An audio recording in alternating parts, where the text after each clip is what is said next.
Amédée Gordini n'est pas seulement le sorcier que nous connaissons, il est surtout le père de la petite cylindrée.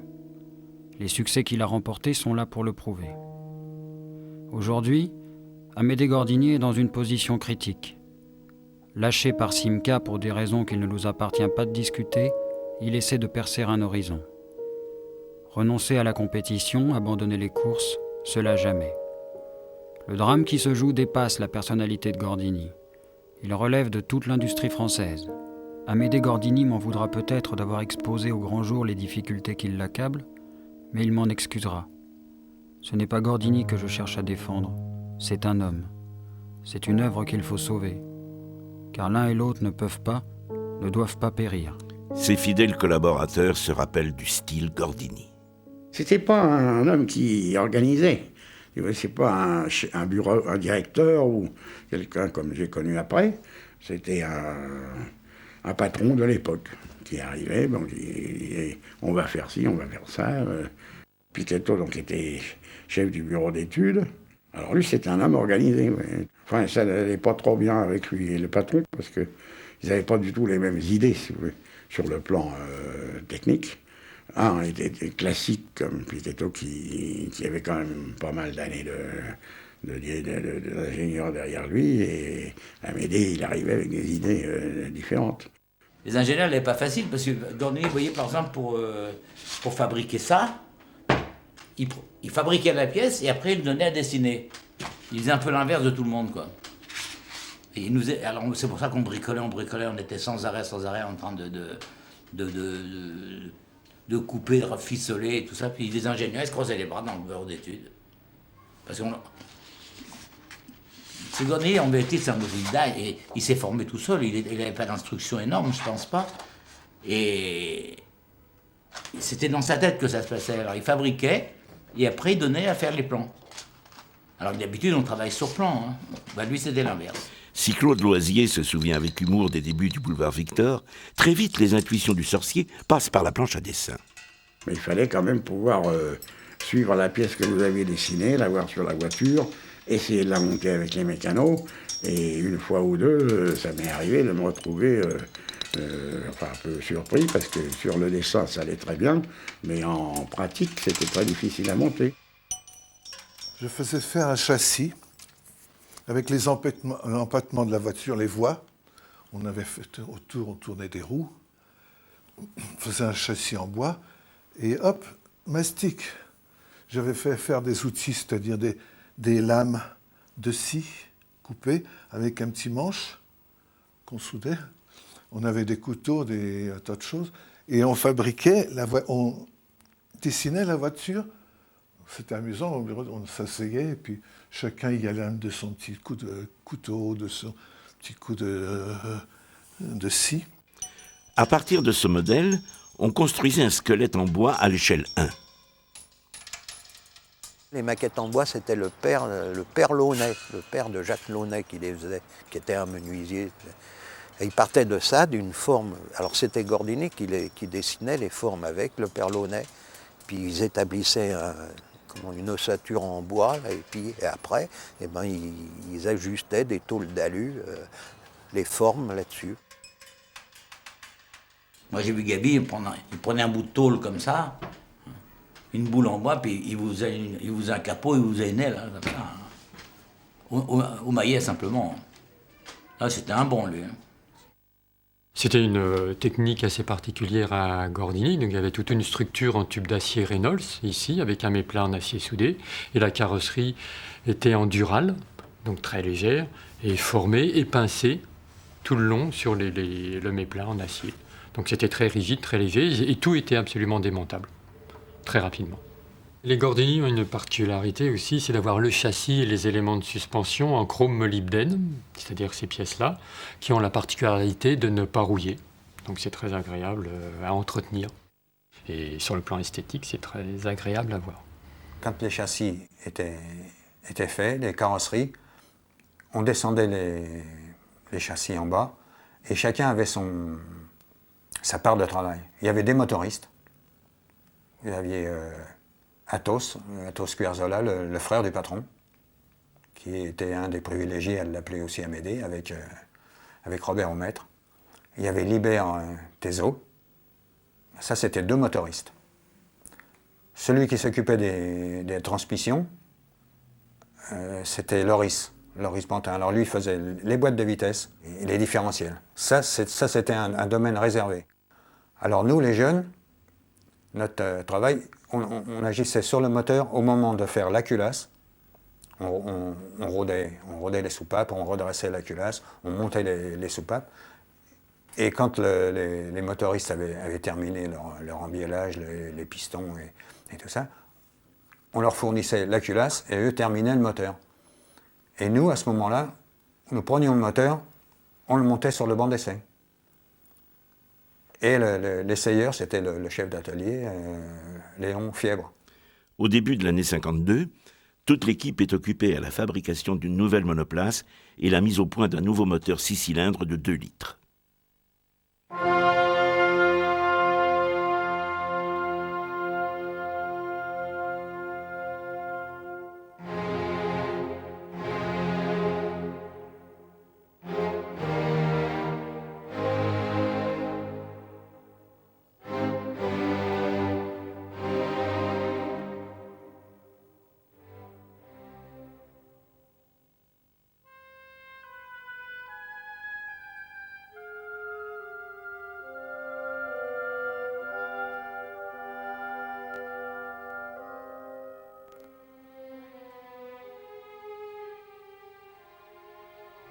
Amédée a gardé la distribution type 16 à double arbre à cam en tête et culbuteur court.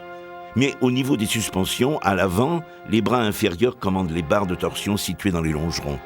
Les bras supérieurs, prolongés vers l'intérieur, commandent les amortisseurs télescopiques. À l'arrière, les bras supérieurs adoptent le même principe ingénieux qui a pour effet d'allonger la course de l'amortisseur. Il ne reste qu'à concevoir la nouvelle calandre. Christian Huette a retrouvé son premier exemplaire. Cet objet en bois comme ça, c'est du buis. C'est ce qui a servi, c'était fait boulevard Victor, et c'est un modèle, ça a servi donc à faire la calandre des Gordini, donc 52. Donc il manque en bas les petits barreaux verticaux. Ça a été cassé et je ne les ai jamais retrouvés boulevard Victor, mais Amédée l'avait gardé. Et donc ça servait simplement à faire le moule au sable pour les monoplaces et les voitures de sport 52, 53. Donc tout était fait boulevard Victor, et là, il y a l'emplacement de l'insigne qui n'a jamais été réalisé. Donc il y a eu plein de projets d'insigne aussi, mais il n'y en a jamais un qui a été concrétisé et sélectionné.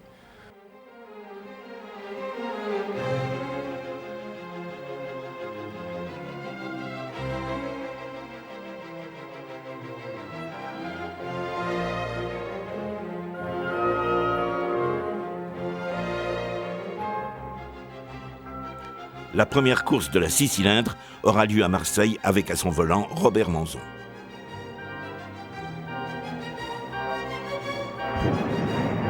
À 15h, le départ est donné et Manzon s'installe à la 3e place derrière Ascari et Farina.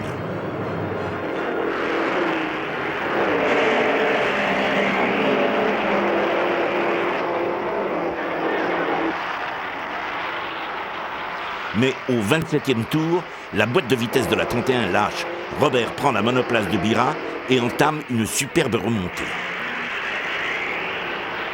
Bira, qui a connu aussi des problèmes de boîte de vitesse, passera la ligne d'arrivée 6e et la Gordini jaune de Claes est fière de sa 3e place.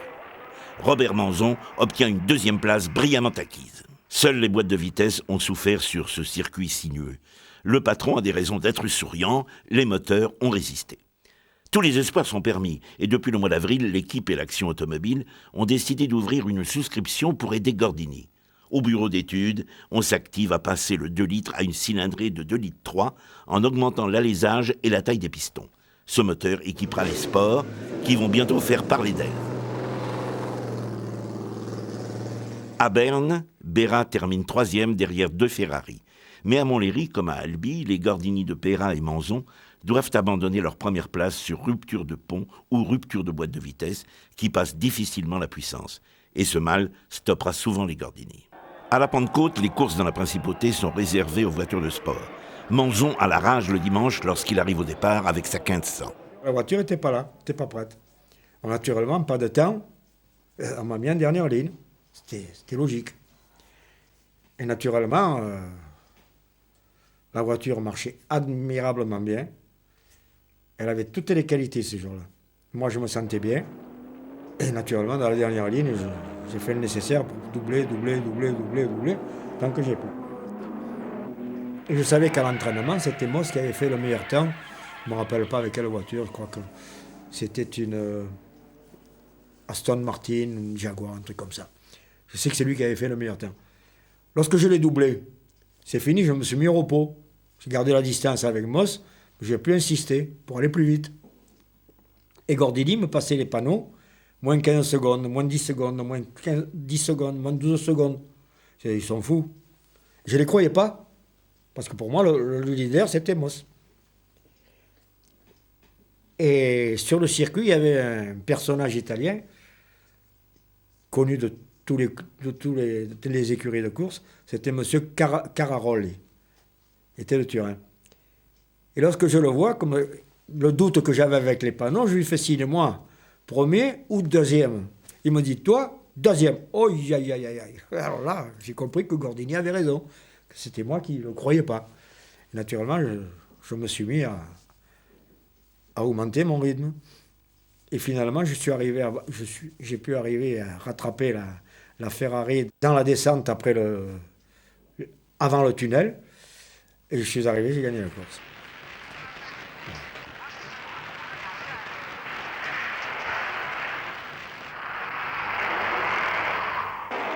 Le lendemain, Manzon va vite prendre la tête avec sa 2,3 litres qui fait preuve d'une agilité extraordinaire.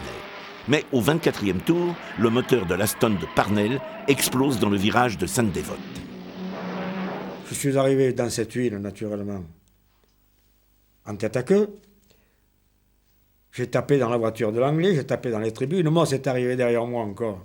Il a fait comme moi, il est parti en tête à queue, il a tapé dans ma voiture, dans les autres, dans les tribunes.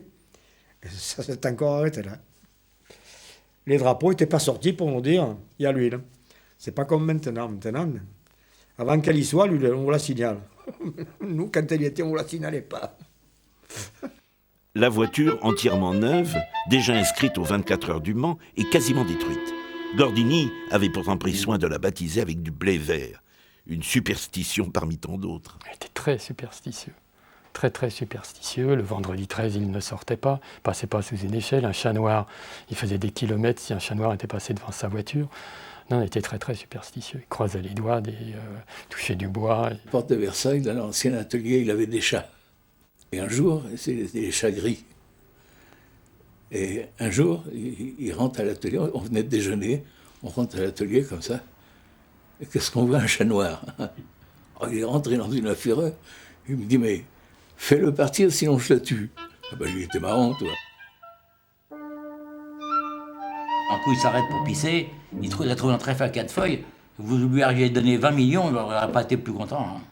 Et des trèfles à 4 feuilles, l'équipe va en avoir besoin aux 24 heures du Mans sans Simca. Le moteur est capable de vaincre et Amédée le sait.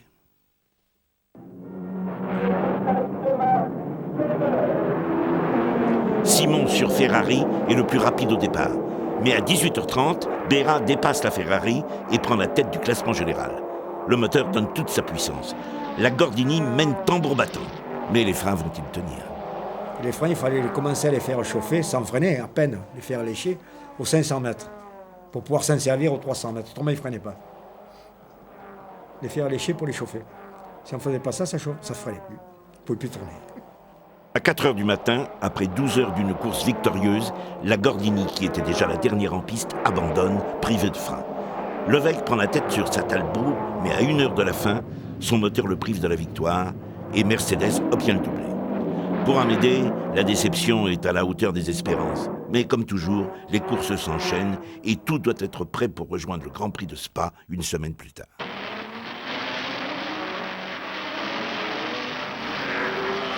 Béra sera éliminé par un accrochage avec Taruffi après avoir mené pendant un tour.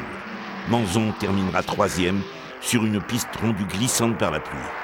Le sorcier sait qu'il approche du but.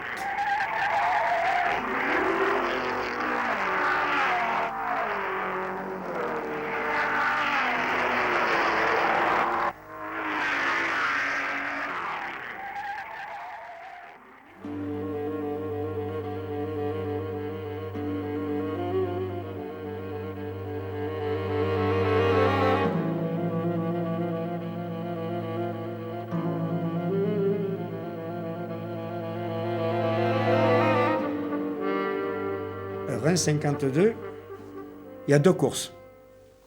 Une en sport, le matin. Gordini me l'a fait faire à moi, me confie la voiture en sport à moi. À l'entraînement, je fais le meilleur temps, je pars en pole position. La voiture marchait de feu de Dieu, moi j'étais en forme. Et au bout de quelques tours, j'ai la roue avant gauche qui fiche le camp. Le bout de la fusée, cassé. Et la roue est partie, bien sûr. Alors, plus de roue, plus de moyeu, plus de tambour, plus de frein, pédale au fond. Le virage à 100 mètres, j'étais en 3e à fond, ça marchait vite. Et quand la voiture est arrivée droit sur le pylône, à quelques mètres du pylône, j'ai sauté de la voiture. Je ne sais pas ce qui m'a sorti de la voiture. Et même tout de suite après, je ne sais pas pourquoi j'ai sauté de la voiture. Je ne sais pas. J'ai l'impression que quelque chose m'a attrapé par la tête et m'a sorti. Je ne sais pas. Et la voiture, quand les mécaniciens l'ont rentrée au box, la colonne de direction avait crevé mon dossier. C'est-à-dire que je suis dans la voiture, je le prends en pleine poitrine. Et le pylône haute tension, les gros 4 pieds, là, hein, les immenses, là, ceux qui sont très hauts, hein, par terre. Hein. Plus de courant au circuit, plus de courant dans le reste, plus rien.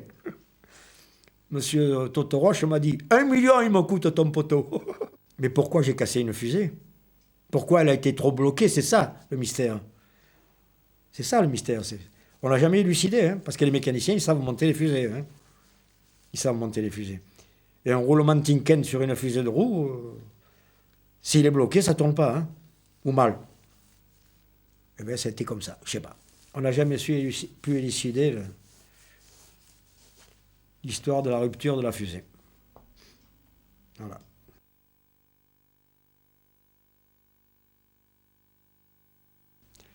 Lorsqu'il y a le Grand Prix ensuite, l'après-midi, et lors de l'entraînement de ce Grand Prix, il y a 3 voitures, c'est Béra, Trintignant, non, oui, Béra, Trintignant et moi. Nous sommes 3, il y a 3 Gordini. Béra va plus vite que moi. À l'entraînement, il va plus vite que moi. Je ne l'ai pas accepté. Je n'ai pas accepté qu'il aille plus vite que moi. J'ai voulu voir si c'était vrai ou pas vrai. J'ai dit, Jean, tu me prêtes ta voiture pour faire quelques tours? Il m'a dit, prends-la. Et je vais plus vite que lui avec sa voiture. Parce que croyez-moi, la mienne, je l'avais secouée pour aller plus vite que lui. J'y tue pas rien. Mais avec la sienne, j'allais plus vite que lui. Alors, première ligne, c'est Ascari, Farina, moi. Deuxième ligne, Béra et les autres. Totoroche et Amédée Gordini avaient fait un pari que Gordini avait dit qu'il avait de fortes chances de gagner.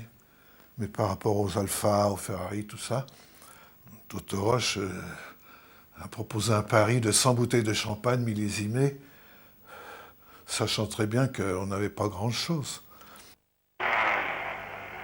Sous une chaleur torride, Béra prend un départ d'anthologie.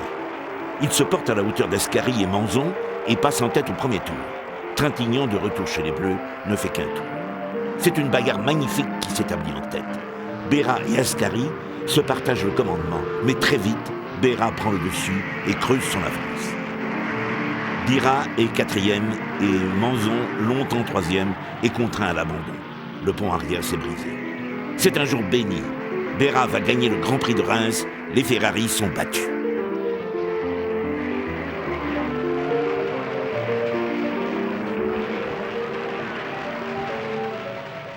On a été fêtés partout. On a fait un tour du circuit avec Amédée Gordini, en voiture de civile, bien sûr, découverte. Et les paysans du coin, les Rémois, nous applaudissaient. Bravo Gordini, tout ça, c'était incroyable. Enfin bref, c'est vrai, c'était incroyable. On a fait tout le tour, je ne me rappelle plus comment, en bas, le Tillois, enfin bref, la ligne droite. Ça a été une grande épreuve. Et puis bon, il a tenu son pari, Totoroche, il a fait ramener 100 bouteilles de champagne qu'on a précieusement mis à la cave de façon à ce qu'il n'y ait pas de mission de quelqu'un quelque part. Et on a bu tout ça pendant une soirée qu'on a organisée sur place, tout le personnel, et puis on a bien bu, on avait le ventre bien tendu. On n'espérait pas, on avait fait des bons temps aux essais, mais enfin, Notre problème, c'était toujours la tenue dans le temps. Parce que les Grands Prix, à l'époque, faisaient 500 km minimum ou 3 heures, suivant les circuits. Alors, c'est long, hein. Enfin, c'était quelque chose, tout le monde pleurait. Amédée pleurait, Béra pleurait, tous les gens de la maison pleuraient, enfin, tous les gens qui étaient concernés. Envieux de cette victoire, certains murmurent que Béra avait un 2,3 litres sous son capot. Christian Huette met fin à cette rumeur. Oui, à Reims, Jean Béra avait bien un 2 litres. Et sur le livre de Reims 52 que j'ai là d'ailleurs, voilà, vous voyez, c'était carnet passage au banc moteur, comme ça. Alors si, je vais vous chercher Reims 52, ça va aller assez vite, ça doit être par là. Voilà, Reims 52, vous avez passage au banc moteur, donc Grand Prix de Reims, vous avez les 2 litres, et le 2 litres 3, qui n'est pas plus puissant que les 2 litres, il a simplement plus de couple. Ça, c'est la puissance au banc. Vous voyez 24,8, 24,5, et le 2 litres 3, il n'a que 23, il est même moins puissant. Et il a 23, ça correspond à 138 chevaux, et 24,5 à 147. Donc le 2 litres 3 est moins puissant, mais il a beaucoup plus de couple, et c'est pour ça qu'il l'utilisait sur la voiture de sport. Alors c'était la première sortie du moteur. Donc après, il a trouvé un peu plus de puissance. Mais pour sa première sortie, il l'avait réglé simplement pour qu'il soit fiable.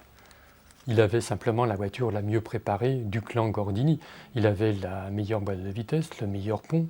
Robert Oumette l'avait changé dans la nuit, parce qu'au dîner le soir, Jean Béra avait dit à Robert Oumette qu'il entendait un petit bruit dans le pont, un petit choc en réaccélération. Donc Robert Oumette était parti immédiatement, il avait changé le pont. Et les autres ont eu des problèmes, mais pas Jean Béra. Donc c'était la voiture la mieux préparée. Et peut-être que les Ferrari aussi, ce jour-là, marchaient moins bien. Donc c'est pour ça qu'à la régulière, Gordini a battu les Ferrari à Reims 52, tout comme il l'a fait à Pau en 54, en monoplace. À Rouen, le manque de temps et d'organisation détruisent les ambitions promises. Ce mal va vite devenir chronique. On espérait beaucoup, puisque la semaine d'avant, il y avait quand même Béra premier et quatrième Prince Mira. Et la semaine d'après, c'était un fiasco. Les voitures n'avaient pas eu le temps on n'avait pas eu le temps de les remettre en état, vraiment. Comme il avait peu de gens autour de lui et qu'il faisait beaucoup de choses lui-même, et qu'il était quand même pas très organisé, on arrivait toujours sur les circuits avec... il oubliait les rapports de pont ou les rapports de boîte, où il donnait pas les instructions nécessaires. Quand on allait courir à Caracas, on n'avait pas les bonnes magnétos. Quand on arrivait au Mans, on n'avait pas les bons gicleurs. Le premier jour d'essai, je m'aperçois que sur la ligne droite, le régime, le contour ne monte pas assez haut et que le couple est trop long pour une bonne efficacité sur la ligne droite. Alors je dis à Amédée, tu sais, le couple est trop long, il faudrait mettre un couple un peu plus court. Bien, Sparken, on s'occupe des toits. Bon. Le lendemain, j'arrive pour les essais, personne ne me dit rien, alors je vais voir Amédée, je lui dis, est-ce qu'on a changé le couple? Ah, elle me dit, non, on n'a pas eu le temps. Bon, je dis, ça fait rien, je pars faire mes essais. Et le surlendemain, jour de la course, ligne de départ, toutes les voitures sont sur la grille, on n'est pas dans les voitures, on se promène un peu, il y a Amédée qui arrive, ah, Sparken, on t'a changé les couples. Je dis, mais c'est pas vrai. Vous m'avez changé le couple là, tu me le dis là maintenant sur la ligne de départ, changer le couple, c'est presque changer de voiture. Je ne sais pas comment les vitesses vont aller pour les virages, bon. Résultat, le couple était bien sur la ligne droite, mais j'étais à cheval sur 2 vitesses dans 3 ou 4 virages du circuit, donc un désastre. On rentrait d'une course le mardi, on repartait le jeudi. Voyez en 2 jours ce que vous pouvez faire. Alors les mécanos disaient, on donne un coup de chiffon traditionnel et puis on repart. Bon, c'était un peu ça, quoi. Lorsque je devais courir le Grand Prix de France à Reims, il y avait une nouvelle 8 cylindres qui était à peine terminée. Et il me dit, elle sera prête pour les essais. Et elle n'était jamais prête. Et le premier jour des essais, elle n'était pas finie. Et le deuxième jour, il était, je crois, 5 heures de l'après-midi. Les essais se terminaient vers 8 heures du soir. Et il me dit, ben voilà, la voiture est prête. alors tu vas partir avec et tu vas la conduire. Alors il n'y avait ni démarreur, ni ventilateur. Et le vendredi soir, dans la circulation du boulevard Victor, je suis parti en Formule 1 pour arriver 1 heure plus tard sur le circuit de Reims, où là j'ai pu rentrer librement sur le circuit, mais je n'ai pas pu finir le tour parce qu'on est tombé en panne d'essence. Aujourd'hui, en matière de compétition automobile, principalement en Formule 1, on est arrivé à un niveau d'organisation, de détail, de technologie extrême. Et je pense que à l'époque, les courses étaient beaucoup plus proches de la passion, avec beaucoup moins de professionnalisme par rapport à aujourd'hui. Je ne dis pas qu'il n'y a pas de passion aujourd'hui, mais c'est une passion beaucoup plus contrôlée. Et pourtant, à la fin de la saison, le patron n'hésite pas à engager 2 voitures à la Panaméricaine, l'une des courses les plus coûteuses et les plus exigeantes au monde. Les voitures marchaient très bien. Mais les pauvres, elles étaient surchargées. Et lorsque nous avons pris le départ, c'est-à-dire c'était le matin avant le départ, lorsqu'ils ont chargé les voitures, c'est-à-dire le plein d'essence, les roues de secours, la trousse à outils, parce qu'il fallait que tout soit à bord. Hein. Et même j'avais mes roues arrière qui touchaient dans les ailes. Alors les mécaniciens ont pris des cisailles, et ils ont fait des trous dans les ailes pour que les pneus puissent sortir. J'ai fait 40 km, le pont arrière a pété. Plus de pont arrière. J'ai démonté mon pont arrière parce que c'était les ponts qui étaient très fragiles chez les Gordini. J'ai démonté mon pont arrière, moi-même, hein, sur la route, avec l'outillage de la voiture. J'ai pris le couple conique, j'ai pris le nez de pont, j'ai pris un taxi et j'ai rattrapé l'étape le soir avec le taxi. Et j'ai donné mon pont au mécanicien, j'ai dit si Béra casse le pont, ben, peut-être vous aurez le temps de le remplacer. Voilà. Si Manzon est malchanceux, Béra, sur la deuxième 2,3 litres, surclasse tout le plateau. L'Armada, Mercedes et les Ferrari sont relégués à plusieurs minutes. L'agile Gordini remporte la première étape.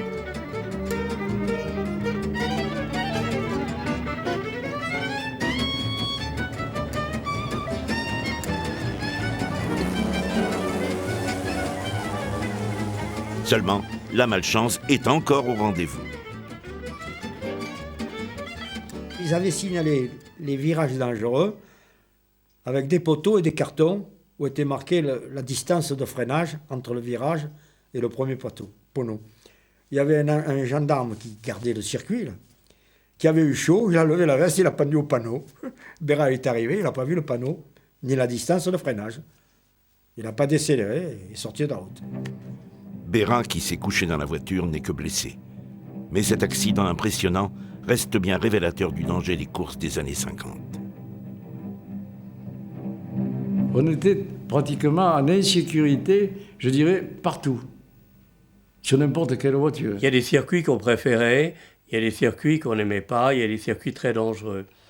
Bon, il est bien sûr que si vous êtes sur la ligne droite du Mans qui fait 7 km et que vous avez une forêt de pins comme dans les Landes de chaque côté, vous vous dites que si le pont casse et qu'il se bloque et que vous partez dans les décors, si vous ratez un pin, vous aurez sûrement le second, mais que vous ne pouvez pas vous en tirer. Les voitures Formule 1 actuelles ne sont plus dangereuses comme étaient les voitures de mon époque. Elles ne sont pas dangereuses parce que, là, vous voyez, partir de 3 roues, 4 roues, etc., le bonhomme tombe au sol, il enlève sa ceinture, il sort de la voiture.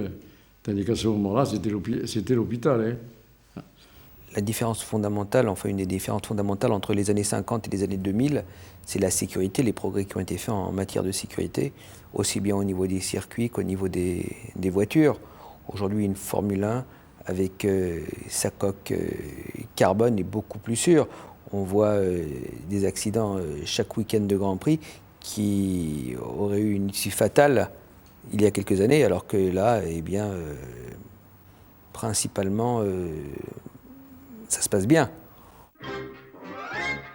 En effet, les conditions dans lesquelles se déroulaient certaines courses laissent imaginer les difficultés que les pilotes rencontraient à maintenir leur bolide sur la piste. Maurice Trintignant en témoigne. Au Grand Prix d'Albi, il y avait Simon, Manzon et moi. Et Manzon n'a pas voulu se mélanger, je pense, avec nous, j'en sais rien, je ne sais pas. Il s'est arrêté au premier tour en disant à Gordini, ma voiture ne tient pas la route. La voiture ne tient pas.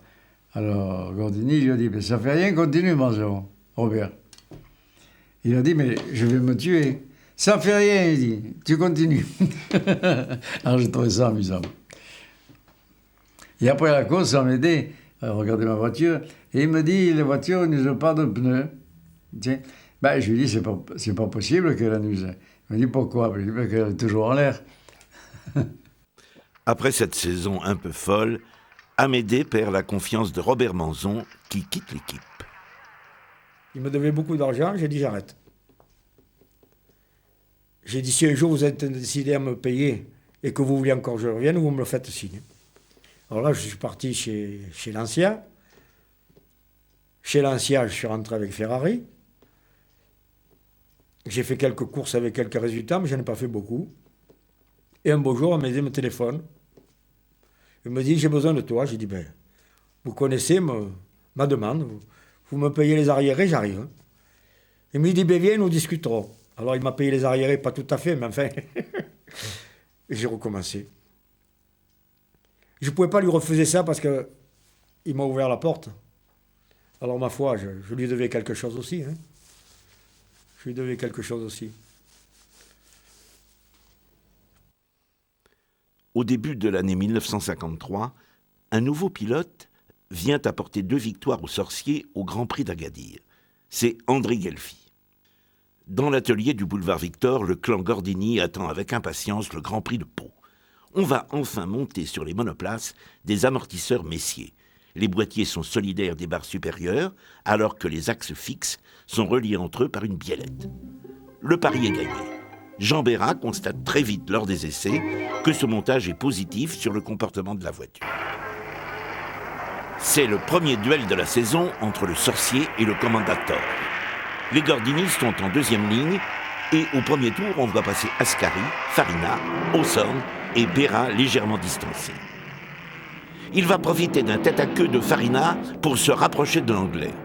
À l'entrée du parc Beaumont, Bérat, qui tente de dépasser Hawthorne, heurte l'aileron de la Ferrari avec sa roue avant gauche, ce qui sectionne la valve et provoque une violente sortie de route.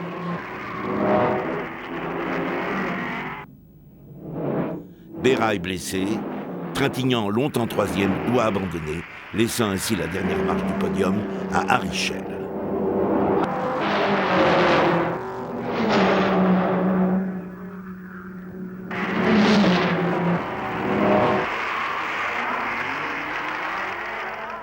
En vue des 24 heures du Mans, la construction d'une Sport à conduite centrale est presque terminée. En collaboration avec Messier, on étudie l'installation de freins à disque. Son moteur, à l'étude depuis 1952, sera un 8 cylindres en ligne de 3 litres. Amédée et Bérat sont heureux de le voir développer 219 chevaux à 6000 tours à son premier essai. À Bordeaux, Fangio remplace Bérat toujours blessé et finit troisième. Mais entre Amédée et Pétoulet, qui a dû abandonner, le torchon brûle. Et Amédée vient me voir, voilà, il était à 300 mètres, le ravitaillement était à côté. Il me dit, Maurice, c'est dommage, ça allait très bien. Mais il a dit, tu vois, je peux te dire ouvertement que d'abord, que c'est la dernière fois où je participe avec toi en course. Tu chercheras un autre couillon pour me remplacer. Hein? Mais tes voitures, c'est bien de la merde, je lui dis. Tu vas me faire démonter le pont tout de suite, parce qu'il n'y a pas une goutte d'huile dedans. Tu vois, l'huile, elle est sur moi, sur ma combinaison, elle est partout, mais dans le pont, il n'y est plus. Trintignant partira à la fin de la saison chez Ferrari. Amédée Gordini est obligé de retarder le baptême de la 3 litres qui, par manque de chasse à l'avant, s'avère inconduisible. Aux 24 heures du Mans, c'est une 1500 qui prendra le départ. À ses côtés, le Cigare, une voiture aux lignes futuristes qu'il a déjà présentée au salon en 1952, motorisée par un 2,5 litres qui n'est autre que le 2,3 litres dont on a augmenté la course. Cette année, les 24 heures commencent mal pour Amédée. La petite 1500 a des problèmes d'allumage et l'équipe Bérat-Mieres, longtemps 7e, abandonne. Le pont n'a pas tenu. Tous les espoirs sont donc reportés sur Trintignant et Schell, qui pourtant ont bien mal débuté la course. Premier tour, sur la ligne droite, j'étais en troisième, et sur la ligne droite, la troisième saute. Alors il y avait il y avait affolement du moteur à ce moment-là. Bon, j'ai essayé encore un coup, ça ressaute. J'ai essayé encore un autre coup, ça ressaute. Bon, alors j'ai fait tout sur deuxième et quatrième. Et je n'ai plus jamais pris la troisième. Et quand Richel a pris la voiture, je lui ai dit, Harry, promets-moi de ne jamais prendre la troisième parce qu'on foutra le moteur en l'air. Alors, on va faire deuxième et quatrième. D'accord, d'accord. Et il a été correct, il a tout fait très bien. Malgré ce handicap, le Cigare tient la cadence et passera la ligne d'arrivée en 6e position. Mais surtout premier de sa catégorie, où il établit le record de la classe en courant 200 km de plus que la Mercedes 300 SL de 1952. Nous avions 2,5 litres contre les Ferrari qui avaient 4 litres 700. Alors on ne pouvait pas prétendre à la première place. Mais là où nous étions, c'était formidable dans le fond. Jaguar remporte l'épreuve. Mais le sorcier est heureux. Depuis la guerre, c'est la première fois qu'une Gordini est victorieuse au Mans. Pour les monoplaces, la deuxième partie de la saison sera catastrophique. À Reims, à Silverstone, au Nürburgring, pas une Gordini ne passe le drapeau à damier. Mais malgré la fatigue des voitures, le manque d'argent et les difficultés de réparation, l'équipe engage toute son énergie dans le Tour de France. Après un périple de plus de 5500 km, la Gordini de Béra est baraquée et le Cigare, emmené par l'équipage Lucas Crespin, arrive à Nice pour l'ultime épreuve. Ils occupent les avant-postes, mais ce circuit sinueux favorise l'Osca de Perron, qui remportera au final le classement à l'indice. Mais, à la distance, le trophée Dubonnet voit le Cigare s'approprier la deuxième place et Béra n'est pas peu fier d'arborer le ruban du vainqueur devant un spectateur émerveillé qui n'est autre que son fils Jean-Paul.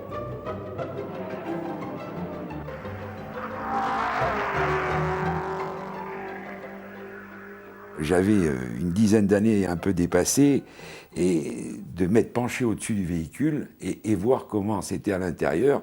C'était une conduite centrale avec une colonne de direction légèrement décalée, mais ils avaient choisi d'asseoir le passager qui allait faire plus de 5000 km à côté.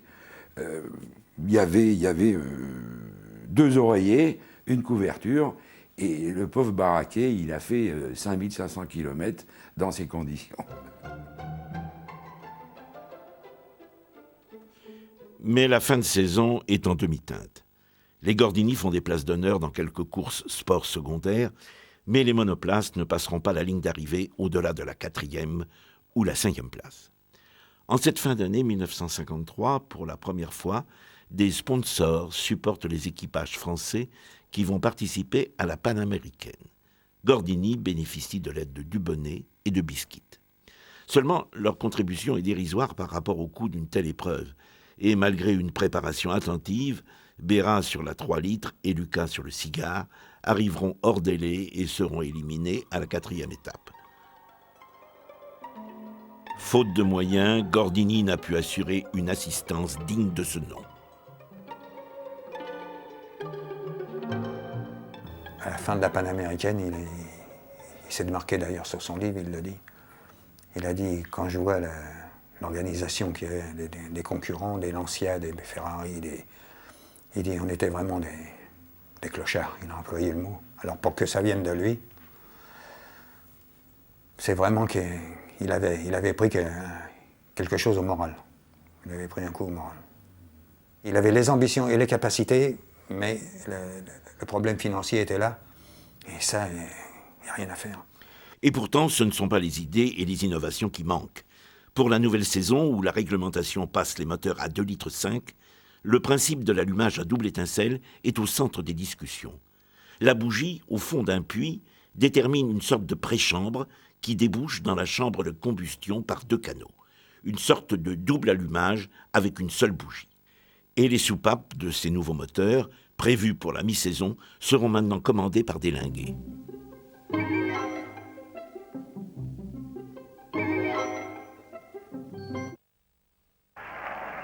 À Pau, le 19 avril 1954. Ils sont tous là, Farina, Trintignant et Béra très concentrés. À 14h30, les voitures entament 3 heures de ronde. Très vite, une mésentente entre Berra, Farina et Marimone conduisent la Ferrari et la Maserati à passer au stand alors que Jean continue la calandre enfoncée. Gonzalez doit renoncer sur casse-moteur. Bailleul est alors 4e. À la mi-course, la Ferrari de Trintignant, qui mène la danse, possède 30 secondes d'avance sur la Gordini de Berra. Le duel peut commencer.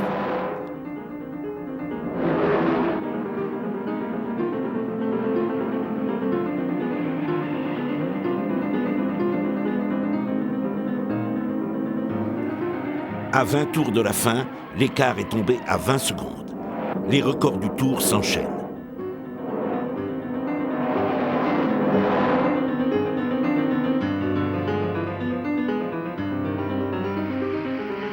À 4 tours du drapeau à damier, Jean passe Maurice et s'échappe. Une nouvelle fois, Gordini fait la preuve que si les moyens lui étaient donnés, il pourrait devenir le champion de l'année.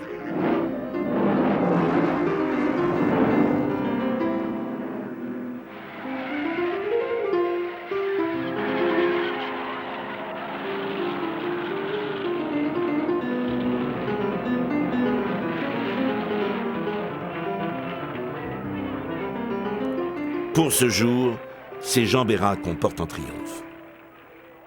Jean Berra, c'est un des pilotes de son équipe qui l'ont plus impressionné par son talent, son courage et ses performances. Donc il a été impressionné par Vimy, par Fangio, qu'il a eu très peu, mais il l'a impressionné. Berra l'a beaucoup impressionné, sinon il était pleinement satisfait de Manzon et Trintignant, pilote-là. Mais Berra avait ce côté brillant, un peu fougueux et un peu inconscient. Ils faisaient souvent la fête ensemble, ils partaient souvent sur les courses ensemble dans la même voiture. Ils étaient tous les deux des grands séducteurs également. Berra, c'était un vrai lion, c'était le plus explosif de la bande. Il avait un talent fou. Il aurait pu facilement être champion du monde. C'était un des plus grands pilotes de son époque, reconnu de tous. Sympathique, très bon mécanicien, bon metteur au point. Il était en réalité, je crois qu'il était mécano au départ et il avait couru à moto. Il avait été champion de France motocycliste. Il était donc très doué et un peu téméraire. Pas portago, mais quand même un peu téméraire. Il a eu beaucoup d'accidents. Il en a eu un où il s'est retourné, il a eu une oreille arrachée. Et je me souviens d'avoir habité avec lui en Angleterre. Et la petite bonne qui nous a apporté le petit déjeuner le matin, quand elle a vu l'oreille sur la commode, a failli tourner de l'œil. Quand il montait dans une voiture, c'était avec la rage de faire mieux et de gagner et de prendre des risques. On savait que si Berra avait pas fait mieux, c'est que vraiment... Tout le monde est tout de même un peu triste. Fin mars, Robert Aumaître est parti et il manque à l'équipe. Avant Le Mans, quelques courses permettent de glaner des primes. Une grande nouveauté pour les 24 heures, sur la 3 litres de Berra-Simon, que l'on voit ici rater son départ, des freins à disque ont été montés. À la fin de la 3e heure, Berra-Simon sont 7e. La 36S est chronométrée à 233 km/h dans les Hunaudières, alors que la Jaguar de Moss passe à 278 km/h. Les voitures souffrent d'irrégularités dans l'allumage. Seule la voiture de Guelfi-Paulet tient le rythme, malgré un moment de frayeur.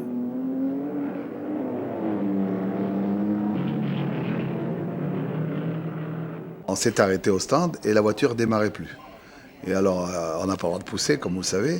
Alors, Berra, il a eu une idée, ils ont soulevé avec un bras de cric la roue arrière droite et il m'a fait mettre une vitesse et en tournant la roue comme ça, il a réussi à faire partir.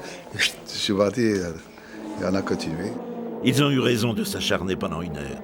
Ils termineront 6e et 1er de la catégorie. Encore une belle victoire. Mais 3 autres Gordini ont dû abandonner.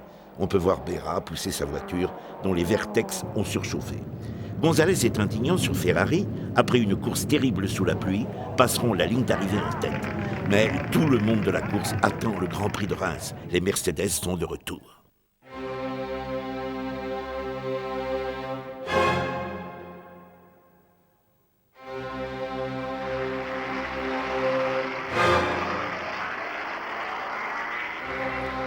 Les Gordini, qui n'avaient pas participé aux essais, partent de la dernière ligne. Béra prend un très beau départ et très vite, de la 21e place, il remonte 13, 11, puis 9 et 7. Paul Frère, qui a rejoint l'équipe, fait une très belle course et comble le public. Fangio m'avait dépassé, moi je l'ai suivi, et Kling, qui suivait de près Fangio, est resté derrière moi. Et pendant plusieurs tours, je suis resté avec la petite Gordini, haute sur pattes comme ça, entre les deux Mercedes carénées, c'était les Mercedes avec la carrosserie aérodynamique, qui avait un air énorme. Et je veux dire que ça a beaucoup plu au public local de voir cette petite Gordini tournant dans le même temps que la Mercedes, en sandwich entre les deux. Jean Béra est maintenant 4e. Mais en voulant doubler Trintignant, les pilotes ne se comprennent pas. Et Béra enfonce l'avant de la Gordini dans la Ferrari. Il doit s'arrêter au stand et finit 6e. Sans cet incident stupide, il aurait pu finir 3e derrière les deux Mercedes. Paul Frère abandonne sur rupture du pont.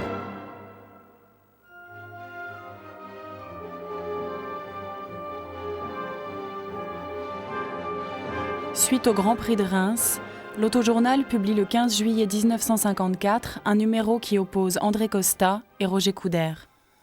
Tout le monde se souvient sans doute des conditions dans lesquelles Gordini a participé à la dernière panaméricaine.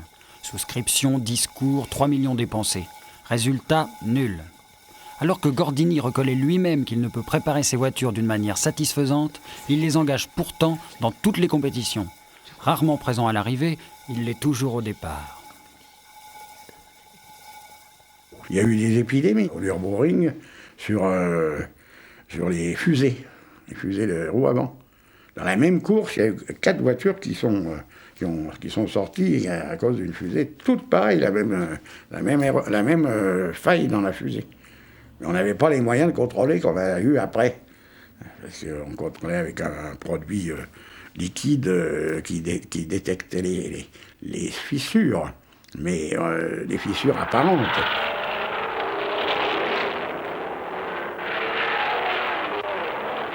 J'avais fait un très bon temps d'entraînement, j'ai parti, tout marchait bien, jusqu'au moment où, tout d'un coup,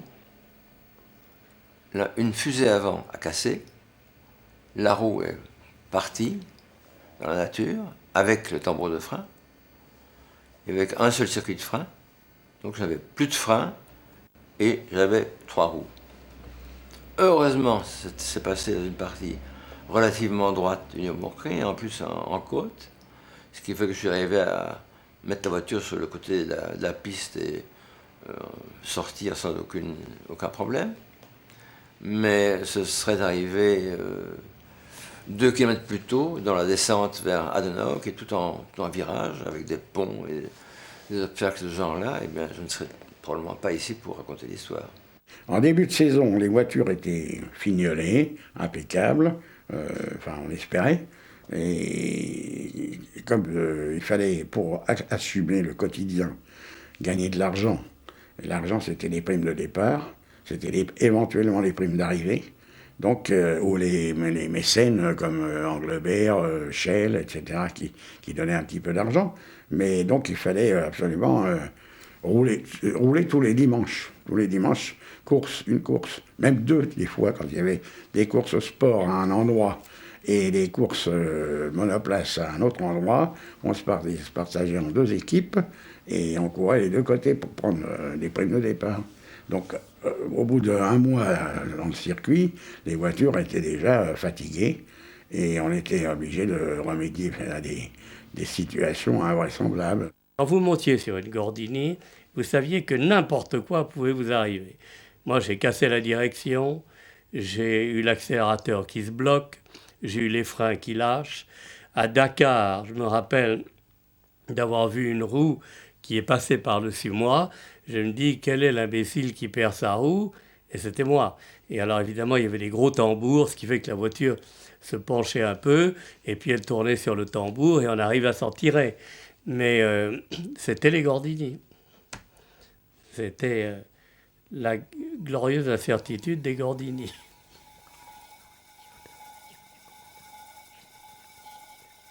J'ai parfois envie de crier en écoutant les critiques sévères dont est l'objet Gordini, Ne tirez pas sur le pianiste. Que peut-il faire d'autre? Sans doute n'a-t-il pas un sens aigu des affaires, et sans doute ne l'aura-t-il jamais. Pour lui, un seul problème, construire, un seul but, gagner. S'il avait eu un budget beaucoup plus important, il aurait gagné des courses. Mais il n'a jamais conçu de voitures de grand tourisme, des vraies voitures de grand tourisme. Ferrari, dès le départ, dès 1946, il fabrique des voitures de course et une voiture de grand tourisme, qui est une 2+2 avec un intérieur en cuir relativement luxueux, mais avec le même moteur que la voiture de course. Donc qui est à vendre. Et il la vend tout de suite au Salon de Turin. Dans les années 50, Amédée Gordini avait pensé essayer de commercialiser des voitures de style barquette, vous voyez. Et on avait même au salon, on avait présenté une. Et il fallait l'habiller spécialement, le cuir, etc. etc. Et on avait édité des prospectus. Malheureusement, ça n'a pas été loin. Et puis, il fallait une infrastructure quand même considérable pour faire ça. Alors, ce qui se passait, c'est qu'il vendait ses voitures de course. Théoriquement, il les vendait. Du moins, il piquait le pognon du gars qui l'avait acheté. Mais le gars, il ne voyait jamais la voiture. Pour le Tour de France 54, la popularité des petites voitures bleues sur le bord des routes réchauffe le cœur du sorcier. André Guelfi, qui se retrouve vite en tête sur la 3 litres, se souvient. J'avais gagné toutes les compétitions du Tour de France. Il y a des circuits de vitesse, il y avait un Tour au Mans, il y avait Pau, enfin bref. Et on était au Mans, j'étais dans la courbe très très vite et j'ai senti la voiture qui partait. Alors, je l'ai rattrapé de justesse et quand je me suis arrêté, j'ai dit à Amédée, il y a quelque chose dans la voiture. Et ils ont regardé en dessous avec le mécano, le châssis était cassé. Il s'était cassé le châssis. Alors, il m'a dit, on devait aller à Paris, et à Paris, on était en parking fermé. Alors, à la sortie du parking, j'étais tout de suite, j'avais comme équipier Julio Quinlin. Et moi, je vous dis, j'étais le seul pilote. Tous, c'était 2 pilotes. Alors, donc, je conduisais tout seul. J'ai conduit tout seul 5 nuits et 6 jours. Alors, je pars du parking fermé, on va chez Porte Versailles, chez Amédée, les mécanos, tout de suite, tac, tac. Ouais. Ils enlèvent le châssis, commencent à souder. Et en soudant le châssis, ils étaient contents, c'était presque fini. Et le gars, en soudant, il a coupé le circuit hydraulique de frein. Merde, il est foutu. Alors qu'Alain, il dit, ça y est, c'est fini, on ne part plus. Je dis, comment on ne part plus? Vous êtes fous, allez-y, allez-y. Alors après, on s'est arrêté beaucoup de temps. Et il m'a dit, mais c'est pas peine de partir, vous allez être hors cours, c'est pas possible. Écoute, il n'y a rien à faire, on part. On est parti, j'ai fait 208 de moyenne pour faire Paris, l'étape d'après, alors qu'elle faisait d'huile dessus. Il y avait du brouillard, je rentrais des fois dans des lampes de brouillard, à la grâce de Dieu, comme je me croyais dans mon avion. Et puis je sortais, je voyais la route. J'ai fait 208 de moyenne et on est arrivé 1 minute dans les temps tranquilles. Bon. Alors donc, j'étais premier au classement général, dernière étape, Grenoble. Et après Grenoble, c'était l'arrivée à Nice. On prend Grenoble, pointe, on part, on était les premiers, on était dans la poche. Et on était parti de Grenoble depuis, je sais pas, une demi-heure. Julio Quinlin me dit, merde, j'ai oublié le carnet de route. Je dis, quoi? Vous avez oublié le carnet de route? J'ai descendu où je vous tue. Il est descendu de la voiture, il est tombé dans le bas-fossé. Moi, je suis rentré à Nice, j'étais me coucher. Et ils nous ont cherché, les gendarmes, dans le lac du Bourget, la nuit. Et la femme de Quinlin, elle voulait me tuer. Lui, il est resté 1 jour et demi dormir dans le fossé. Et d'ailleurs, après l'équipe, quand on a travaillé, on a regretté que Guelfi abandonne son équipier. Là, ça m'a fait un scandale. Et voilà comment on a perdu le Tour de France avec la 3 litres Gordini. Si Dédé, le roi de la sardine, est un peu déçu, Paulet prend la tête avec la 2,5 litres après de multiples problèmes égales. Les 2 millions attribués aux vainqueurs sont une bulle d'oxygène pour le patron. Sur le circuit de la Vus à Berlin, Jean Bérat, à la stupeur générale, est le seul à suivre le rythme des Mercedes. Là encore, le rêve aura duré 15 tours, mais Gordini ne désespère pas. À Entry, le moteur alingué, double étincelle, est enfin aligné en course. L'embrayage ne permet pas à Jean Bérat de terminer. Au Grand Prix d'Espagne, les premiers freins à disque sont montés sur une monoplace Gordini. Mais Amédée sait depuis le Tour de France que Berra va quitter l'équipe pour Maserati et que les espoirs secrets de rapprochement qu'il avait avec Ford s'évanouissent suite au rachat par Simca. Le début de la saison 1955 est donc un peu morose. On travaille à divers projets, dont une nouvelle monoplace. À Agadir, autour des courses sport, les pilotes et l'équipe se détendent. Harry Schell, qui ne manque pas d'humour, conseille à André Gelfi d'apprendre à rouler sur 3 roues, puisqu'il pilote une Gordini. Ces paroles ne resteront pas impunies. Un jour, je vais faire un truc terrible. Il y avait le Grand Prix d'Agadir, et j'avais mis dans le coup Jean Lucas et Jean Berra. Et j'ai dit, on va lui faire une farce, de voir. Je vais le faire arrêter, quand il venait par la route, et je vais le faire enlever par des Touaregs. Alors, la voiture est arrivée, ils ont arrêté, il y avait des cavaliers, ils ont dit de sortir. Alors, ils ont commencé à lui attacher les mains. Il disait, je ne suis pas français, je suis américain.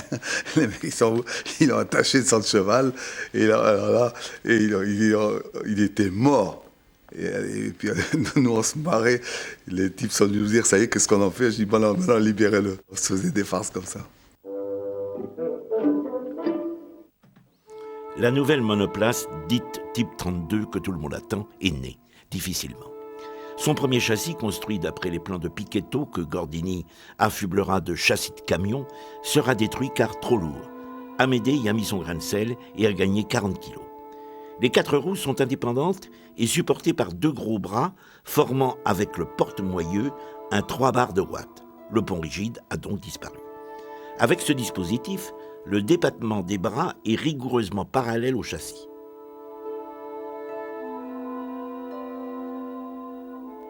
Seulement, Amédée se rend vite compte que cela ne marche pas. En courbe, l'angle de carrossage par rapport au sol devient positif sur les roues d'appui, ce qui n'est pas bon pour la tenue de route. Mais, pour l'instant, il faut espérer. Retrouvons l'équipe Gordini un week-end de course à Montlhéry. L'ambiance sur les circuits et dans le paddock a bien changé.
À Pau, le manque de préparation ronge Gordini. Paulet est souriant et Manzon est de retour dans la maison. Malheureusement, les inquiétudes du sorcier s'avéreront justifiées puisqu'aucune Gordini ne ralliera l'arrivée. Le Grand Prix de Pau vit la victoire de Berra sur Maserati. Le manque d'argent se fait de plus en plus pesant sur le boulevard Victor. À la Coupe de Paris, la semaine suivante, Nano da Silva Ramos gagne sa catégorie dans une course enlevée par Pilette sur une monoplace. Au Grand Prix de Bordeaux, Bayolle casse son pont et Manzon termine 4e. Aux 24 heures de Paris, Rinen-Loyer et da Silva Ramos-Paulet caracolent en tête, mais le pont casse sur la voiture de Rinen et Nano devra faire face à des problèmes de transmission, puis de suspension avant, Il terminera 4e.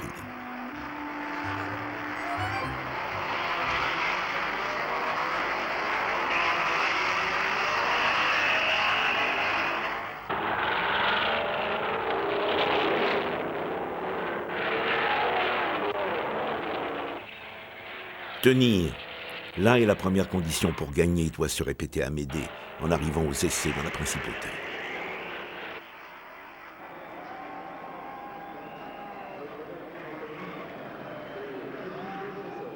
Les Mercedes sont là.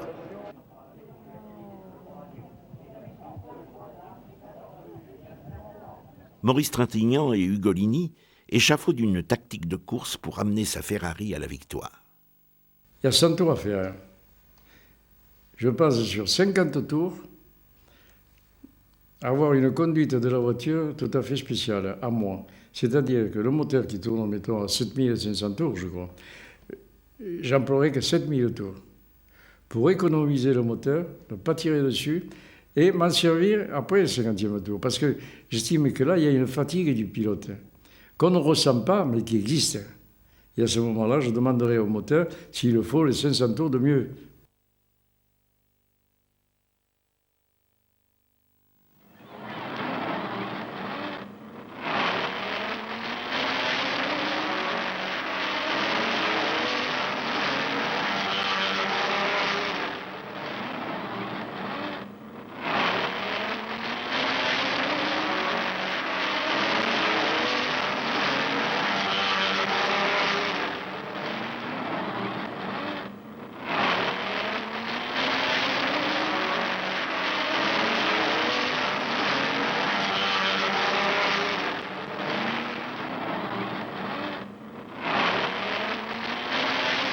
Fangio et Moss seront contraints à l'abandon, tout comme les 3 Gordini.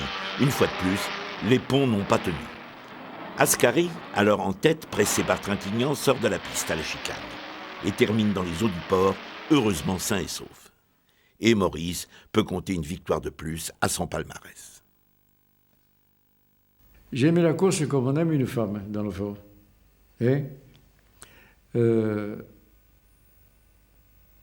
Rien ne me retenait, mais j'étais pas fou. J'étais pas fou. Il m'est arrivé de faire des choses extraordinaires sur en course, etc., pour gagner une course, quelque chose comme ça, mais j'étais quand même pas fou. Ce que je faisais était équilibré.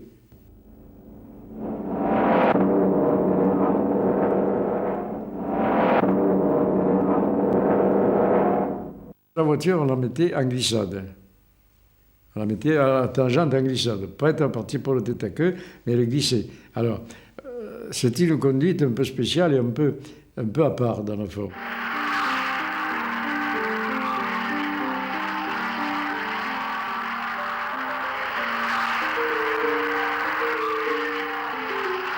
Dans les grandes courbes, il faut être extrêmement fin, vous êtes sur des œufs, et il faut laisser la voiture faire, la rattraper tout juste, et vivre avec, et elle fait partie de vous-même, vous voyez.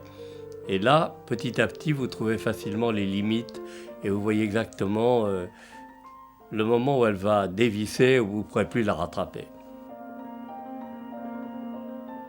Pendant la course, vous êtes tellement concentré, et vous faites tellement corps avec la voiture, vous vivez tellement avec la course et la voiture, et avec votre but de battre celui qui est devant vous, de ne pas vous faire dépasser par celui qui est derrière, que vous n'avez jamais ni le temps ni l'envie d'avoir peur.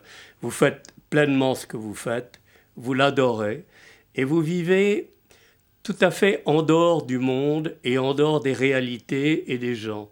Et quand la course s'arrêtait, d'abord, il y avait un bruit terrible, et nous, on n'avait pas ces grands casques qu'ils ont aujourd'hui, et je dois vous dire que j'ai une oreille du côté échappement qui a perdu beaucoup d'acuité. Mais quand vous arrêtiez, vous regardiez un petit peu les gens, pas du tout avec un côté de supériorité, mais comme si vous descendiez de la Lune et que vous voyiez des gens qui étaient là autour de vous. Vous étiez dans un monde très irréel quand même, mais totalement captivant. Après un accident, il faut remonter très vite dans une voiture de course, sinon le doute s'installe. Le 26 mai 1955, 4 jours après son plongeon dans le port, Alberto Ascari vient de réussir à convaincre Genio Castellotti de lui prêter sa Ferrari après un bon repas, histoire de faire 3-4 tours sur le circuit de Monza.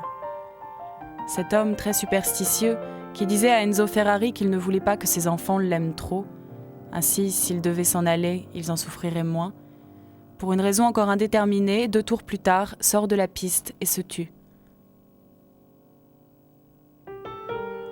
Quelques jours après, les 1000 kilomètres de Monza seront très lourds, sans compter que Maurice Trintignant sera blessé dans un accident au même endroit qu'Ascari, sur la même voiture.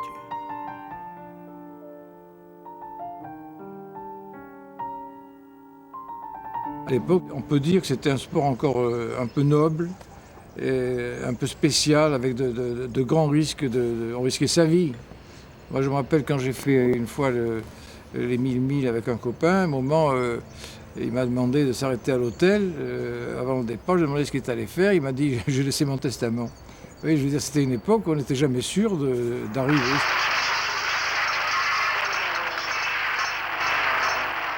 Avant, on courait, regardez comme je prends des Grands Prix Berne. C'était des circuits qui faisaient 10 km en forêt. Jeudine en Belgique, c'était comme ça. Floref, ça faisait 23 km. C'était dans la moto. J'avais une photo, je l'ai encore, je crois. On était 23 ou 24, c'était près de Côme, en Italie. Et quelques années après, on n'étions plus que 6.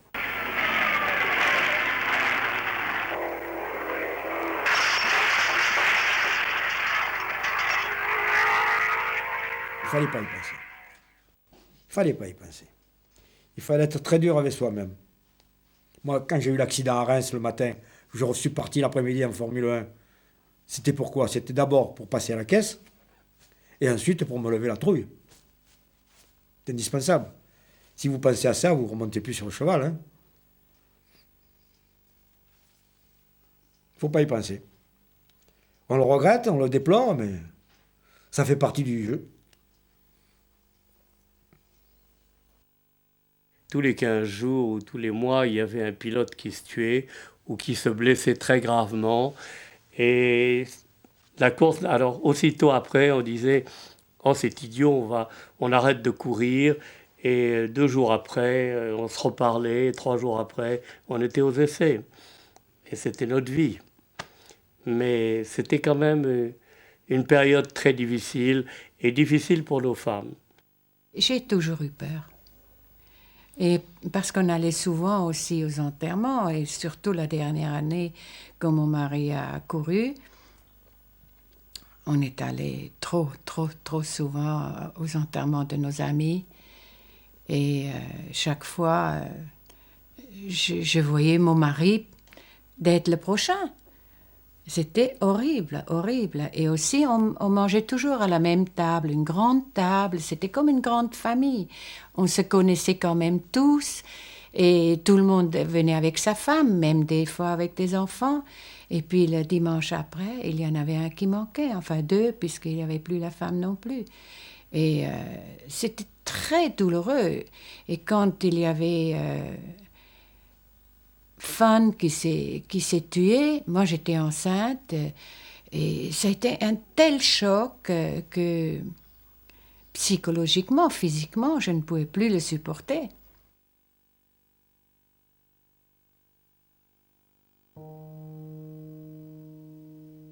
L'équipe Gordini débarque aux 24 heures du Mans 1955. 2 voitures sont engagées.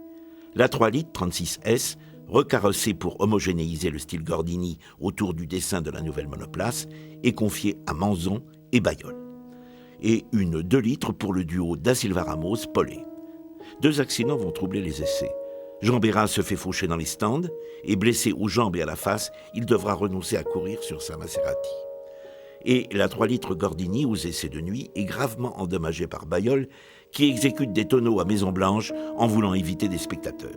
La voiture ne prendra pas le départ.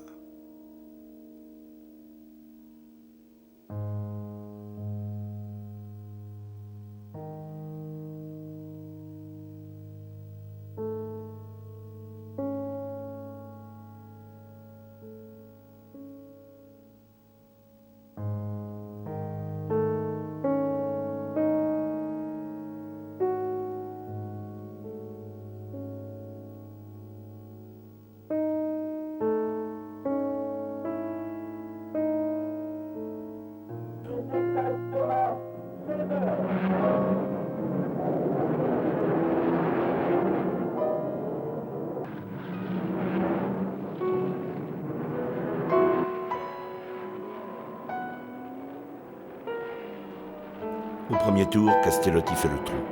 Mais très vite, il se fait rejoindre par Hawthorne. Et Fangio, qui a raté son départ, fait une remontée fantastique.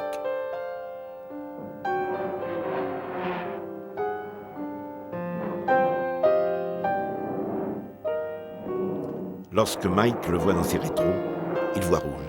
Et ce début des 24 heures est marqué par cette bataille somptueuse que se livrent les deux amis.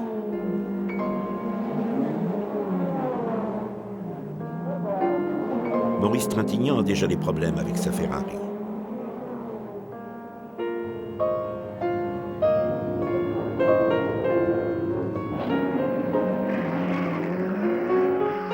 Et bientôt, c'est l'heure des premiers ravitaillements.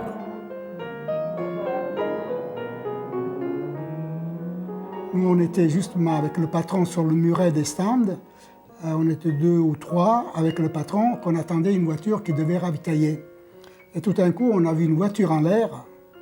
Un boom, on a entendu un boom et en se retournant, on a vu une voiture en l'air qui est plongée dans la foule.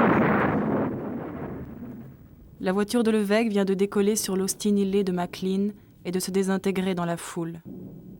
On était tellement choqués qu'on s'est regardé autour de nous, on était un peu brûlés sur les bras, sur la figure, tout des gouttelettes d'essence. Et dans le stand, il y avait des petits bouts de tôle tachetés de sang ils étaient passés à travers de nous sans nous blesser. J'ai regardé et quand j'ai vu les morts étalés par terre, je suis rentré au stand et j'ai dit au patron, moi, je peux plus, il faut que je rentre chez moi. Et lui m'a dit, oui, si tu as l'occasion de trouver une voiture, quelqu'un, tu pars. C'était une demi-heure qui était extrêmement paniquante et émouvante, d'autant plus que dans le même tour, il y avait une Aston Martin qui était en feu à un bout du circuit avec une colonne de fumée énorme. Et il y avait, je crois, une DB, je ne suis même pas sûr si ce n'était pas la DB de Bailleul, ou enfin il y a une DB qui était également en feu à un autre bout du circuit. C'était véritablement un tour d'apocalypse.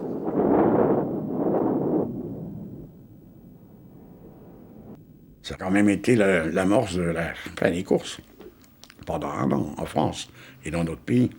Donc là, c'était la fin de l'équipe Gordini, puisque vivre de quoi ? Donc ça l'a pratiquement cassé et ça a contribué à ne plus trouver le budget, à ne pas renouveler son matériel, ne pas améliorer le matériel qu'il a. Donc 56-57, ça n'a pas bien été. Les courses sont interdites en France. C'est une véritable catastrophe pour Gordini. Il fait quand même le voyage à Zandvoort et Aintree pour récupérer les primes de départ et il décide de présenter enfin la nouvelle monoplace à l'occasion du Grand Prix de Monza.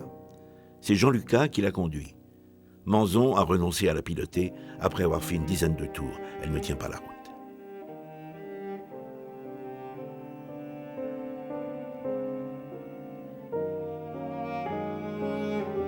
On essaie de sourire dans le clan Gordini.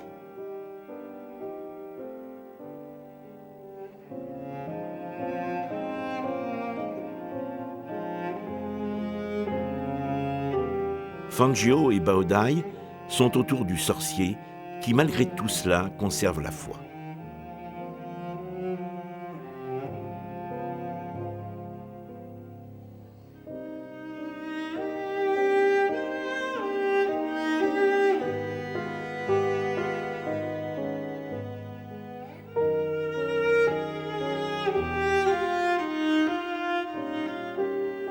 Jean Lucas, tout de suite dernier, s'arrêtera au bout de 8 tours.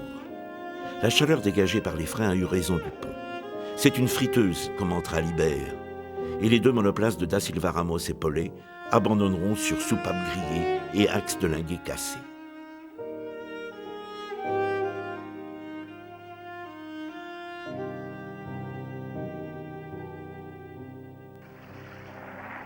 La saison très lourde se termine au Grand Prix de Caracas.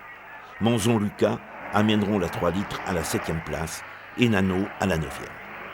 Une bonne occasion de s'amuser, exutoire nécessaire pour les pilotes.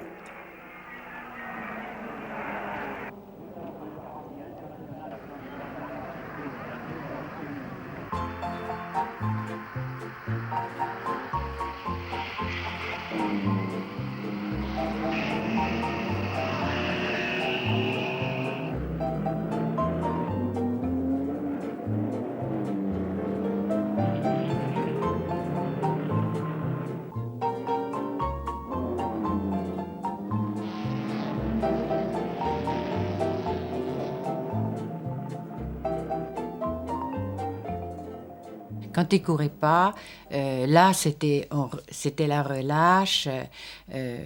On sortait beaucoup, on faisait des fêtes. Et on rentrait très, très tard, 4 heures du matin. Et à 4 heures du matin, à cette époque, il n'y avait plus un chat, il n'y avait personne.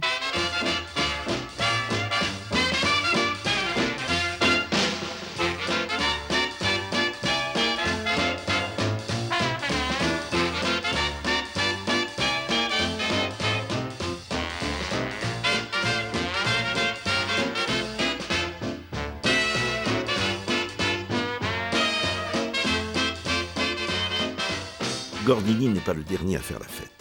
Penchons-nous un instant sur cet homme silencieux qui avait sa façon à lui d'oublier les problèmes du quotidien. C'était un danseur extraordinaire. Et il y avait beaucoup de gens qui allaient dans les soirées où on savait qu'il y serait. Parce que comme déconneur, c'était difficile de faire mieux. Hein. Il avait une façon à lui de bloquer tous les regards. Et lui, avec son air de saint, en particulier, il avait une trouvaille, c'est-à-dire que quand il dansait sur une piste, ainsi de suite, petit à petit, il remontait la robe de la fille qui était avec lui. Comme ça. Et ça finissait, elle avait l'effet salaire. Hein. Et la fille s'en apercevait pas.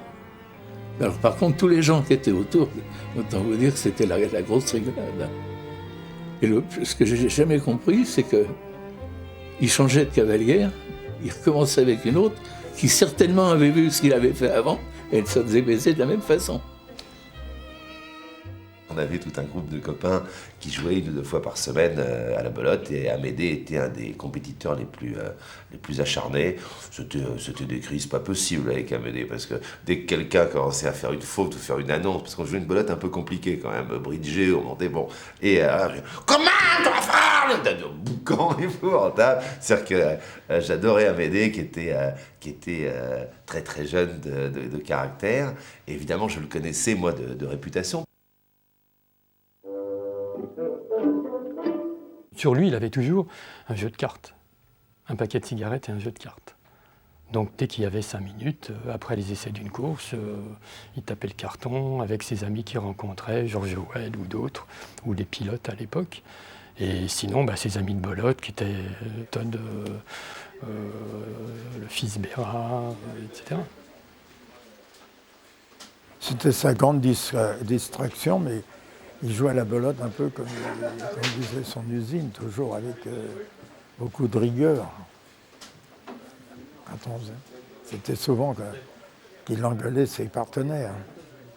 C'était un gagneur. Un gagneur, il veut toujours. Il veut que ce soit la belote ou la voiture, le travail, il faut gagner. J'ai assisté à des belotes à Père Gordini. Et il m'avait affranchi. Hein. J'ai même fait toute une série de photos dans un train, où on allait chez Rédélé à Dieppe, et dans le compartiment où j'étais, il y avait Amédée, naturellement, et puis 2, 3 autres, dont un jeune qui s'appelle Gauthier, qui était un fendu de belote, et qui avait dit, ah ben là, je vais pouvoir me payer le père Amédée. Et Amédée m'avait prévenu, il m'avait dit, chaque fois que je te ferai un clin d'œil, c'est que je triche. Et il n'arrêtait pas. Il a foutu une pilée à l'autre, qui n'a jamais rien compris pourquoi. Lui, ça lui suffisait de foutre la pilée à l'autre. Hein.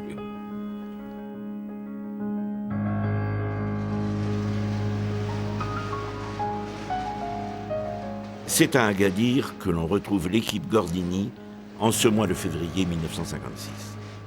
Gelfi retrouve la 3 litres reconstruite et Da Silva Ramos et Rinen finiront 5e et 7e.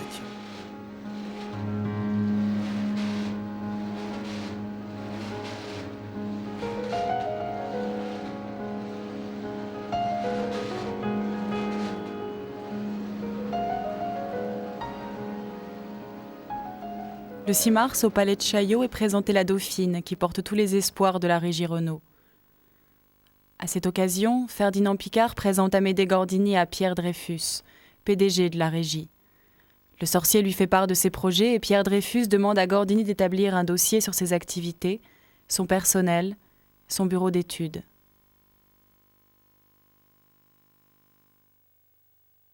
Les courses sont de nouveau autorisées en France.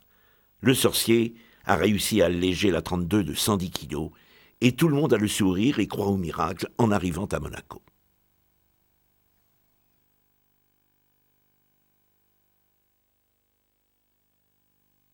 Les essais étaient à 6 h du matin et je me souviens d'être allé à 6 h du matin prendre le départ avant tout le monde parce que vous montiez dans un bruit d'enfer, dans une ville silencieuse, et au deuxième tour, vous montiez tout doucement et vous voyez tout le monde aux fenêtres en chemise de nuit. Vous aviez réveillé toute une ville en l'espace d'une minute.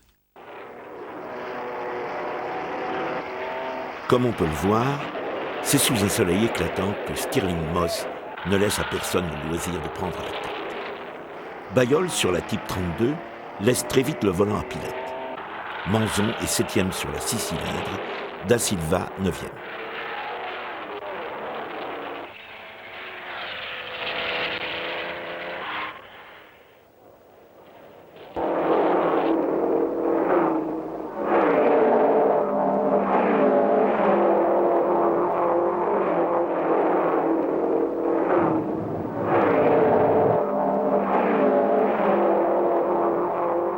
Au 40e tour, Manzon est 4e avant de glisser à la chicane et de taper les madriers. Il repart, passe au stand et devra abandonner au 91e tour sur blocage d'un roulement. Nano terminera 5e et Pilette 8e.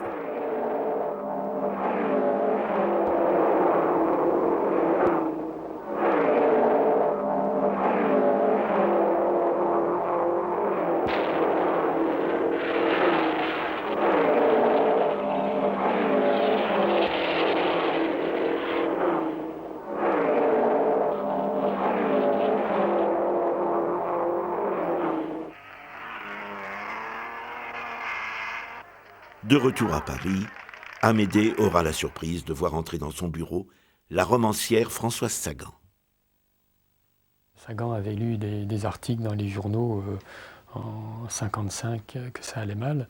Et Sagan était venu, avec caméra quand même, pour lui acheter une voiture.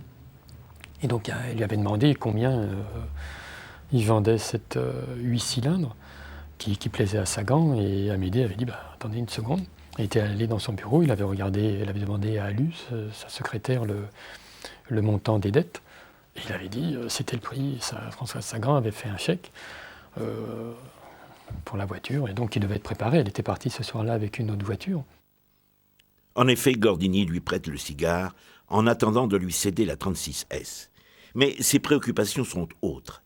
La préparation des voitures est de plus en plus précaire. À l'occasion du Grand Prix de France, à Reims, 1956, tout le monde focalise son attention sur le retour à la compétition de Bugatti. Maurice Trintignant a rejoint la firme de Molsheim pour faire de cette renaissance un événement. C'était plus du tout la même chose. Ils avaient des idées techniques formidables, le moteur en travers, etc. Mais la course automobile, on n'arrive pas comme ça de but en blanc avec une voiture qui écrase tout le monde. Ça n'existe pas. Mais les Gordini disaient toujours que pour former une équipe de course, il fallait une quinzaine d'années. Une équipe de course avec tout ce que ça comporte. La Bugatti rencontrera de gros problèmes de tenue de route et ne réussira à se qualifier qu'à la 17e place sur la grille, à côté de Manzon sur la 32. Pétoulet devra abandonner. Ce sera l'unique course de la Bugatti. Da Silva et Manzon finiront respectivement 8e et 9e sur les 8 cylindres. Ils ont cru que, reprenant les plans de Ettore Bugatti, ils allaient d'un seul coup faire une voiture miracle qui allait battre toutes les autres Formule 1. Or, il s'est avéré que cette voiture ne pouvait même pas battre les Gordini. Tout d'un coup, la Formule 1 a beaucoup évolué, elle a changé un petit peu de dimension et elle n'est pas devenue ce qu'elle est devenue, ce qu'elle est aujourd'hui. Mais vous ne pouviez plus être un petit qui lutte contre les grands. Le Mans 56 n'amènera pas de surprise. Le sorcier a pourtant fait des miracles. Le châssis de la 8 cylindres était prévu pour recevoir un 6 cylindres. la voiture s'arrêtera sur problème de distribution après avoir tenu la 5e place. Le couple Manzon-Guichet, alors 6e, devra renoncer privé d'embrayage. Les finances sont alors au zéro absolu. Le 19 août, au Grand Prix de Pescara, Manzon, sur une Sport 2 litres, l'emporte magnifiquement devant la Maserati de Taruffi. Un mois plus tard, Da Silva, à l'occasion des Coupes d'automne à Montlhéry, donnera l'ultime victoire à l'équipe Gordini. À l'occasion du dernier Grand Prix de la saison à Monza, on soigne les préparatifs. Au banc d'essai, c'est la première fois qu'un moteur Gordini atmosphérique atteint 100 chevaux au litre. Peine perdue, Manzon abandonnera suspension affaissée.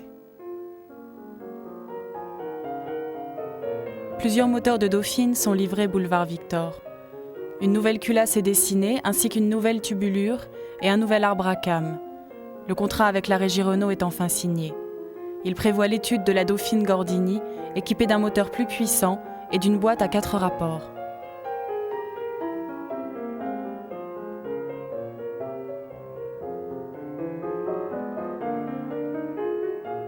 J'ai été trouver le patron, j'avais demandé une audience à la secrétaire. J'ai dit, demandez-moi une audience au patron parce que j'ai une décision à lui annoncer. Alors il m'a appelé, et je lui ai dit, voilà, M. Gordini, je vais vous quitter parce que, qu'est-ce qui se passe? Il m'appelait petit, hein, qu'est-ce qui se passe, petit? Je t'ai gardé ta place pendant tout ton service militaire, je t'ai donné de l'augmentation quand tu es revenu, et maintenant, tu fais comme beaucoup, tu t'en vas, tu me quittes. Ben, j'ai dit, écoutez, M. Gordini, c'est pas que je m'en vais de gaieté de cœur, parce que j'étais bien ici. Mais maintenant, il faut que je me projette. J'ai fait mon service militaire, il faut un peu que je me projette dans l'avenir. Je vois qu'il y a des problèmes qui me dépassent un peu, puisqu'on n'est pas parti. Alors, j'essayais d'arrondir un peu les angles, je ne pouvais pas lui dire. D'un seul coup, j'étais debout devant son bureau, il était assis. D'un seul coup, là, il a blanchi. Là, brusquement, il s'est levé, il est parti, il m'a laissé dans le bureau. Tout seul devant le bureau, j'étais là. Il est parti dans l'atelier. Et puis notre aventure s'est terminée comme ça chez Gordini.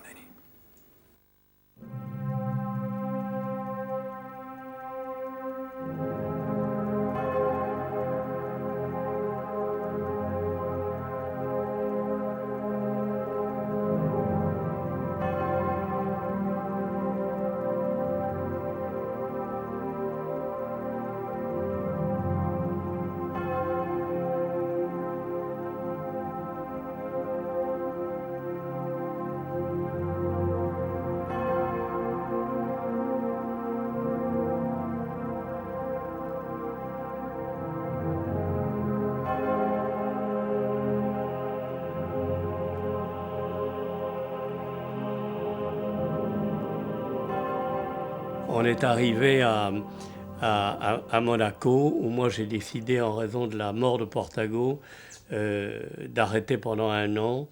Nelly, ma femme, étant enceinte.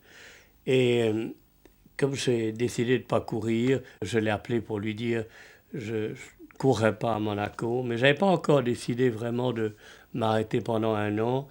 Et il m'a dit, je te comprends très bien, mais tu sais que tu nous obliges à retirer les voitures de la course. Et ça a été la dernière fois donc qu'il a couru en Formule 1.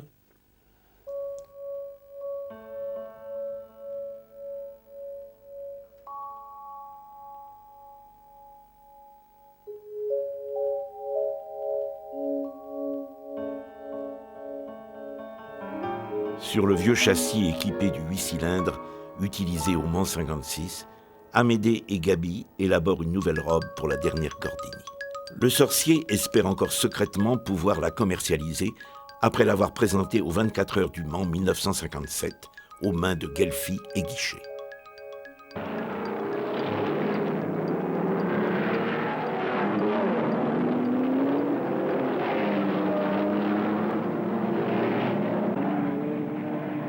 Amédée m'avait demandé de prendre le départ. Et sur la ligne de départ, Gelfi m'a fait descendre en me disant qu'il avait donné pas mal d'argent sur cette voiture et c'est lui qui a pris le départ. Et quelque temps après, la boîte à vitesse a cassé, il y avait un piston crevé. Et c'était assez amusant parce que Amédée m'a dit, écoute, continue. Donc il avait calculé en pensant que les autres allaient casser, c'est ce qui s'est passé. Donc je me rappelle très bien que lorsque je passais devant les tribunes, je coupais pour pas fumer. Et puis dès que je passais la courbe Dunlop, j'enfumais tout le circuit avec mon piston crevé.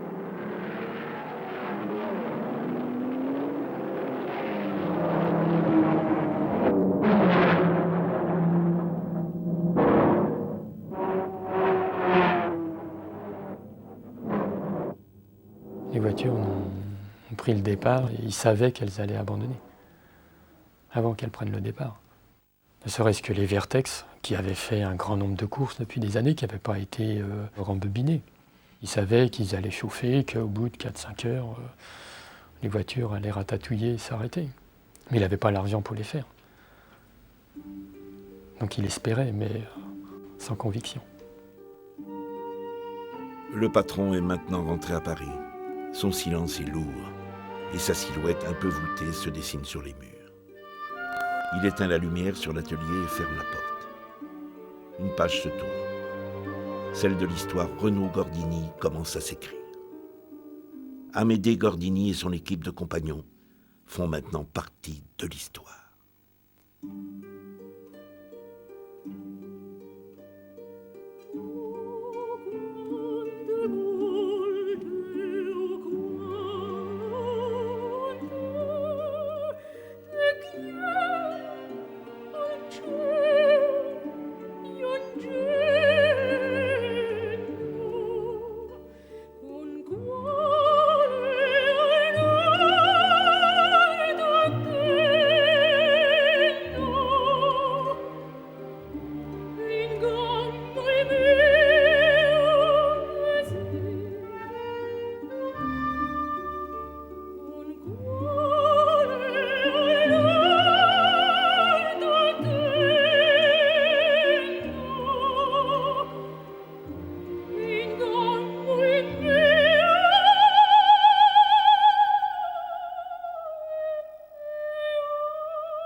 Christmas.